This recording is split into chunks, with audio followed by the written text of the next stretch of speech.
let's talk about some borrowing that's occurred. About a different game entirely.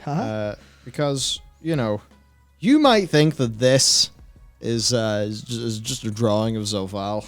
Yeah. Well, we're going to reveal what it actually is in a little bit, because it ain't Zoval. But first then, we've got to talk about Kingdoms of Amalur, which is, of course, Steve Kneuser was a senior game designer and lead narrative... Or sorry, he was... Yes, he was for World of Warcraft. Words are really hard. I can't... You can't read. No. What was his... Because he worked with Salvatore. I cannot remember. Building out the world building and stuff for Kingdoms of Amalur. I cannot remember his specific role, but I believe it was something along the lines of creative director at 38 Studios while this game was being made. I don't think he worked specifically on it, really, really boots on the ground worked on it, but he definitely was creatively involved in this with all the world building and stuff. So let's have a think about this. Kingdoms of Amalur Reckoning follows the story of a mortal known as the Fateless One. A sort of Mawwalker, who, having died before the game's outset, is revived in the experimental Well of Souls by the gnomish scientist Fomorus Hughes. First and only success of the experiment, the Fateless One escapes the facility when it comes under attack by The Twathadan. Oh, the Twathadan. Ah, yes. God, you consider yourself Irish, Jesus. What? Oh, wait, Kingdoms of Amalur as... Yeah, this is all Irish stuff. Oh. Yeah, well, there we go. Oh my God. A subsect of the immortal Winter Fae. Who are currently waging a crystal war on all the mortal races in the name of their new god, Tirnoch. Yep. Graf?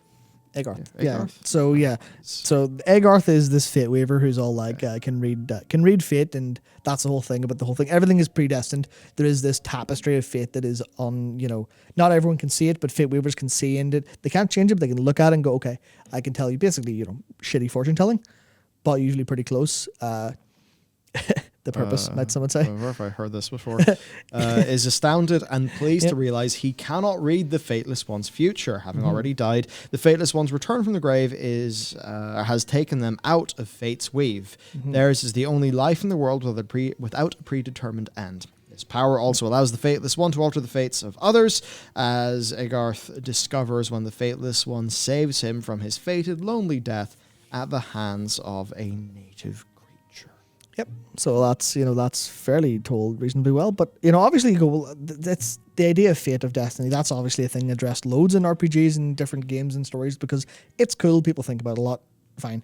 But in my head, I'm just like, yeah, this is definitely going to be, here's the same idea, basically. As soon as I saw the Threads of Fate for the first time and the dialogue, I was like, oh, you're doing this. Because you played Kingdoms of Amalur. Yeah, I played Kingdoms of Amalur. Yeah. It's like, oh no, you're doing this.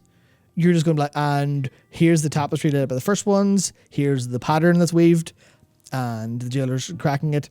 Maybe not entirely quite played it straight, but there's going to be a case where we'll just show up and they'll be like, you weren't supposed to be here, or wait, you averted the catastrophe. That wasn't supposed to happen, and then we'll end up being some sort of super creature or this fateless thing where, because the one part I forgot to say, but this is Elisand, because Elisand in the Nighthold says, I can't remember the exact wording, but it's something about not being able to see the future around us and not being able to see it clearly, or a future where, I think it was the future where we won, she didn't see it.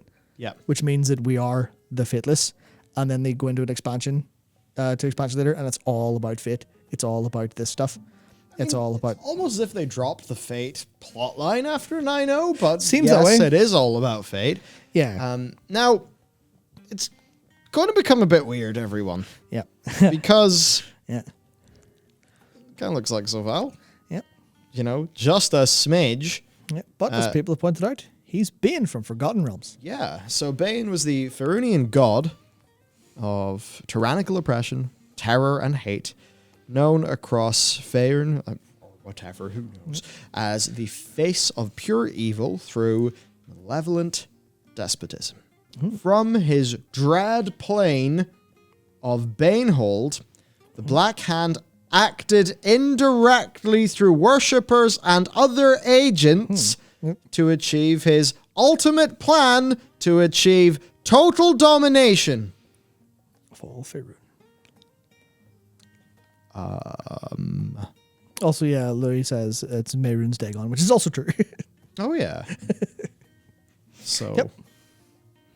It's just that he looks like Zofal. That makes Yeah, it that's so yeah. weird, man. Yeah. So, yeah, maybe some funky inspirations. And you know what? Maybe this is just... They're like, okay, we like this shit. This is really good in our D&D game. Let's put it into WoW. Which And is it's like, fine if it's done right. But yeah, but it definitely feels like it's been... yeah.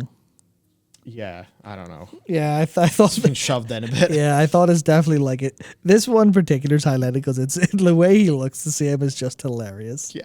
It's like, it's not, I don't even mean to like poke fun at them in this for anything because obviously, you know, everything in World of Warcraft has not particularly been too original. And it's like, yeah, it's all been executed fine, that's okay. So it's just funny as hell when Jared pointed this out.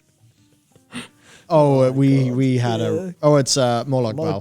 Moloch Bal. We had a moment in the office a few days ago. We've had many moments actually since the cinematic came out and just blew everything up. Indeed.